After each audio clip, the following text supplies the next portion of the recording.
By the spring of 2005, the disappearance of Maura Murray had already begun to shift in the minds of people who lived near Route 112. At first, it had all the structure of a typical missing persons case: a timeline, a last known location, witness statements, search grids. There were theories, many of them grounded, logical. She wandered into the woods and succumbed to the cold. She accepted a ride from the wrong person. She chose to disappear. Each explanation had just enough plausibility to survive, but none of them explained the absence. No trail, no confirmed sightings, no body.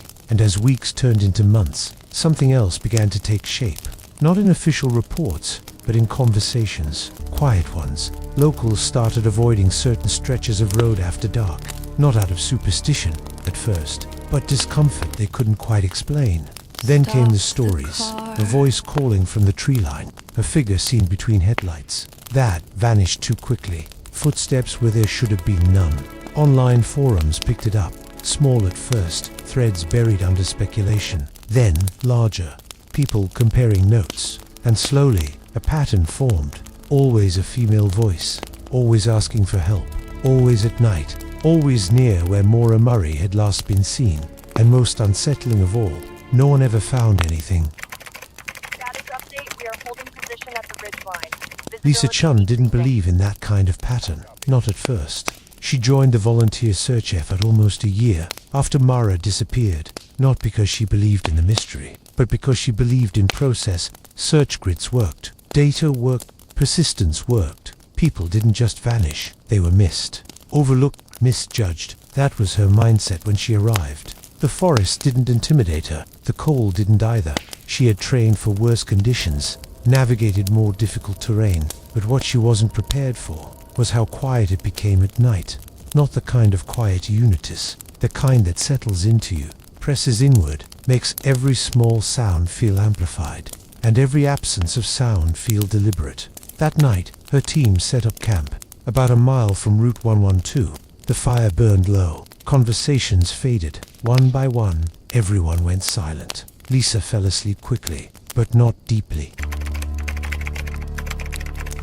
She woke without knowing why. No sudden noisy, no disturbance, just awareness. Her eyes opened into darkness, and for a few seconds, she stayed still, listening. At first, there was nothing. Then, a sound, soft, irregular, crying. Lisa pushed herself up slowly, her breath shallow as she focused on it. It wasn't inside the tent. It wasn't from the campsite.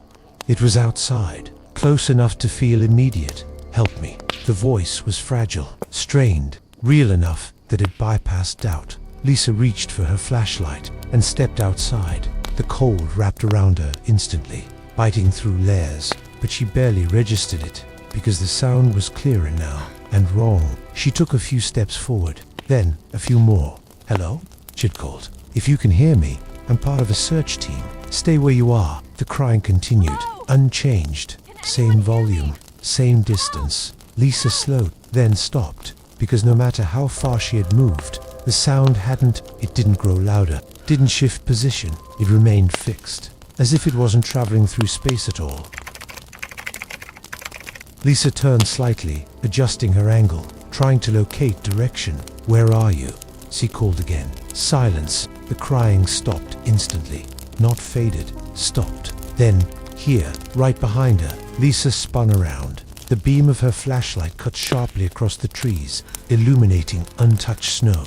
No footprints, no broken branches, no sign of movement. Her chest tightened, because now there was something else. A sound replacing the crying. Laughter. Soft, low, almost exhausted, but unmistakably present. And too close. That's when the realization hit her. Not gradually, but all at once. She hadn't been approaching the sound. The sound had been adjusting to her. Please, the voice said again. To her left now, closer than before. Lisa didn't follow, didn't step forward. Instead, she stepped back. Slowly, her flashlight moved constantly, scanning the trees, searching for anything that could explain what she was hearing. But the forest offered nothing. No movement, no reflection, no shape. And yet, the feeling was overwhelming. She was not alone. Not in the way you feel when someone is nearby. in the way you feel when something is aware of you, watching, waiting, measuring. Every instinct she had trained into herself began to break down, replaced by something far more basic. Don't turn your back. Don't lose sight of the tree. Don't run unless you have to. So she backed away, step by step, her breathing controlled but shallow. The voice didn't follow her. It didn't need to. It stayed exactly where it had always been, just beyond reach. At first light, Lisa led a small group back to the exact area. She marked her steps, reconstructed her path, pointed out where she had heard the voice shift. The team spread out.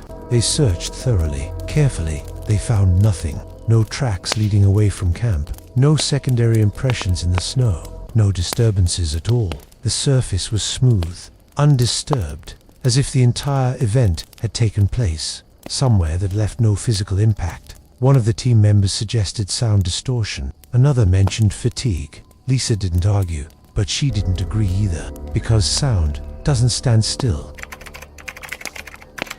Over the next few years, similar accounts continued to surface, not frequently, but consistently, a pattern too structured to ignore, yet too inconsistent to prove. A couple camping off a remote trail reported hearing screaming for nearly 30 minutes. They walked toward it the entire time. It never got closer. A hunter claimed he heard footsteps circling him in the dark, matching his pace exactly, stopping when he stopped, moving when he moved. When he finally turned on his headlamp, there was nothing there. A driver, returning late at night, swore a woman stepped into the road ahead of his vehicle. He slammed the brakes. When the headlights fully illuminated the spot, the road was empty. No footprints, no figure, no trace. Each account followed the same rules. The sound behaved incorrectly. The presence avoided confirmation, and the encounter ended the moment the person tried to verify it, as if it only existed while it was being believed. Daniel Harper stayed away for years, long enough that the memory dulled, but never disappeared. He told himself he had misinterpreted it. That fear had filled in the gaps. That isolation had distorted his senses. But those explanations never fully settled, because of one detail. The glove. He had kept it for 3 days. Then it disappeared. No explanation, no misplacement, just gone.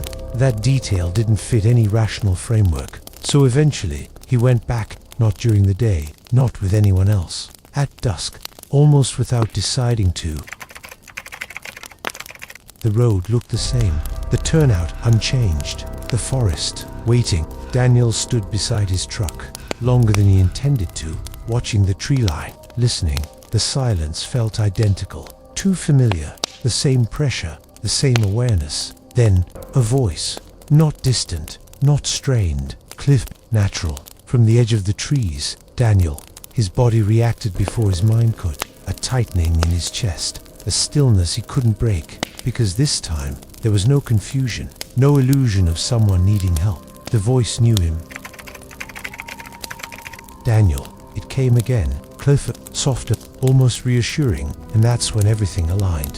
The voice in the woods, the impossible distance, the lack of physical evidence, the way it never behaved like a real person. This wasn't something lost. It was something learning, adapting, refining, using the same pattern until it worked. He took a step back, then another. The tree line didn't move, but it felt closer anyway. And then, from everywhere at once, the voice spoke again, not asking, not pretending. You left. Daniel's breath caught, because now he understood the pattern completely. It didn't need to catch you. It only needed you to follow. And once you did, it would learn your voice too. Daniel never returned. Not to Route 1, not to the mountains, not even to camping. Because some places don't just take people. They keep something of them. A voice, a memory, a pattern. And over time, they get better at using it. Somewhere in those woods, on certain nights, when the air is cold enough to carry sound in unnatural ways, people still report hearing it. A woman's voice, calling for help. But if you listen closely, if you stay just a little too long, you might notice something else. It doesn't sound desperate anymore. It sounds familiar.